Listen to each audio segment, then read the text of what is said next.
जय हिंद प्यारे देशवासियों। आज अमर शहीद भगत सिंह, राजगुरु सुखदेव के बलिदान दिवस पर कोटि कोटि उन्हें नमन करते हैं और इनकी बलिदान हमारे देश के लिए एक मिसाल है, जिन्होंने हंसते हंसते फांसी को चूमा और देश के लिए अपनी जान की परवाह किए बिना सब कुछ सिखाकर चले गए, बताकर चले गए। और हमारे देश के लिए इन लोगों का बहुत बड़ा, इन वीर सपूतों का बहुत बड़ा योगदान है।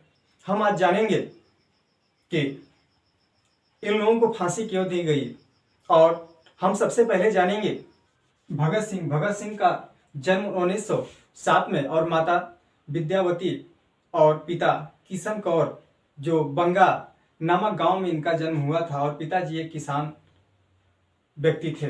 और हम जानते हैं कि 1919 में हुआ था जलियांवाला बाग हत्याकांड, और उस समय भगत सिंह लगभग 13 वर्ष के थे। और वही घटना देख करके इनके दिल में एक आघात हुआ और इनको बहुत गहरा प्रभाव पड़ा कि हमें भी अपने देश के लिए कुछ करना होगा। इसके बाद 1920 में असहयोग आंदोलन गांधी जी ने चलाया था और उसमें भी भगत सिंह ने भाग लिया था। लेकिन गांधी जी एक नरम दल के नेता थे और वो चाहते थे कि बिन मारे अंग्रेजों को भगा दिया जाए, लेकिन अंग्रेज ऐसे भागने वाले नहीं थे। और उस समय भगत सिंह और सुखदेव दोनों कहाँ थे? नेशनल कॉलेज लाहौर में पढ़ते थे और इनके गुरु, जिनका नाम जयचंद विद्यालंकर था, उनसे प्रेरणा लेकर के एक क्रांतिकारी राहों पर चले। इसके बाद 1922 में चौरी चौरा हत्याकांड हुआ गोरखपुर में। किसके लिए? कपड़े व शराब की रोक के लिए विरोध किया गया और उसमें पुलिस वालों ने आम नागरिकों पर गोली चला दी। इस गुस्से में आकर के लोगों ने पुलिस थाने को जला दिया और उसमें 17 पुलिसकर्मियों की मौत हो गई। और गांधी जी इससे नाराज हो गए और असहयोग आंदोलन को वापस ले लिया। देखेंगे 1924 में एचआरए हिंदुस्तान रिपब्लिक एसोसिएशन सभा बनाई गई, जिसमें चंद्रशेखर, भगत सिंह और अन्य लोग साथ में थे। और इसमें पैसे की कमी होने लगी और अंग्रेजों को भगाने के लिए अस्त्र शस्त्र, खाने के लिए भोजन और अन्य ऐसे वस्तुओं की जरूरत थी जिससे ये सभा चल सके, ये आंदोलन चल सके।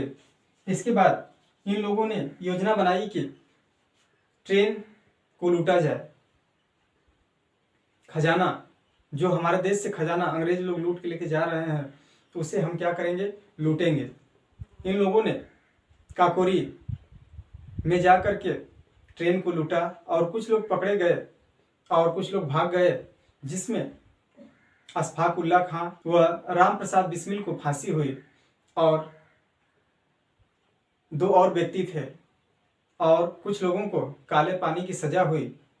और देखेंगे अगला 1926 में एनबीएस नौजवान भारत सभा की स्थापना भगत सिंह ने किया था और इसमें भी ये असफल रहे। क्यों इन्होंने बनाया था? क्योंकि यह चारे जब बनाया गया, पैसे की कमी हो गई और लूटपाट किया गया। इसके बाद सभी लोग पकड़े गए।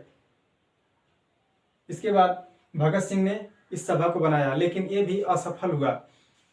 आगे चल करके 1928 में बनाया गया था HSRA, Hindustan socialist Republic association बनाया गया और इसमें भी चंद्रशेखर सहित भगत सिंह और अन्य लोग इस सभा में भाग लिए और काम को अंजाम देने लगे। आगे चल करके साइमन कमीशन का विरोध होने लगा। साइमन कमीशन आया जब भारत, तो उसका विरोध करने के लिए सभी लोग गए, जिसका नेतृत्व लाला लाजपत राय जी ने किया। कौन किया? लाला लाजपत राय जी ने किया। और इनको लाठियों से मार दिया गया। अंग्रेजों ने इन्हें लाठियों से मारकर हत्या कर दी। इसके बाद गुस्से में आकर के भगत सिंह, राजगुरु और लोगों ने सोचा कि इसका बदला हम लेंगे। इसके बाद 17 दिसंबर 1928 क्या है, गुप्त योजना बनाई गई। इससे पहले एक बार भगत सिंह को जेल भी जाना पड़ा था। कब? जब लाहौर की गली में दशहरे का कार्यक्रम हो रहा था, उसमें बम गिराया गया था और इन्हें शक के बिना पर अरेस्ट कर लिया गया और कोई सबूत न पाने पर इनको 60,000 जुर्माना लेकर के, जमानत लेकर के वापस छोड़ा गया था।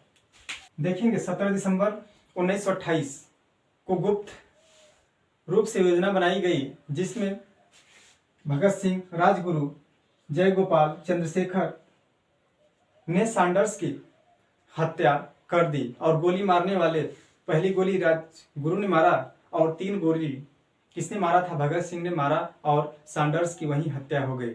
इसके बाद वहां से भाग निकले लोग, भागे, भेष बदल लिए, भेष बदल करके यहाँ से भाग गए लोग, निकल गए ट्रेन पकड़ के। आप देखे होंगे भगत सिंह का एक तिरछी टोपी वाला, जिसमें मोछ है और बाल कटवा करके जेंटलमैन लगते हैं, भेष को बदले थे और वहां से बाहर निकल के भाग गए। इसके बाद भगत सिंह और बटुकेश्वर दत्त ने दिल्ली के हॉल में क्या किया था? बम फेंका था। क्यों फेंका था? इसलिए फेंका था, असेंबली में फेंका था कि अंग्रेज को सुनाई नहीं दे रहा है। कोई मांग कर रहा है, किसान मांग कर रहे हैं, उसकी सुनाई अंग्रेज को नहीं दे रहा है। इसलिए इन्होंने जा करके अपने को क्या करवा लिया? अरेस्ट करवा लिया और ये बताना चाहते थे कि हमारे देश के लोग एक साथ हो जाओ, युवा वर्ग एक साथ हो जाओ और यहाँ से अंग्रेजों को क्या करना है? भगाना है। इसके बाद धीरे धीरे इनको जेल हो गया। बटुकेश्वर दत्त को इनको जेल हुआ, काले पानी की सजा हुई और धीरे धीरे करके इनके बारे में पता होने लगा कि सैंडर्स की हत्या किसने की थी। और आगे चल करके 23 मार्च 1931 में भगत सिंह, राजगुरु, सुखदेव को फांसी पर लटकाया गया था और हंसते हंसते ये तीनों वीर सपूत भारत के लिए अमर हो गए।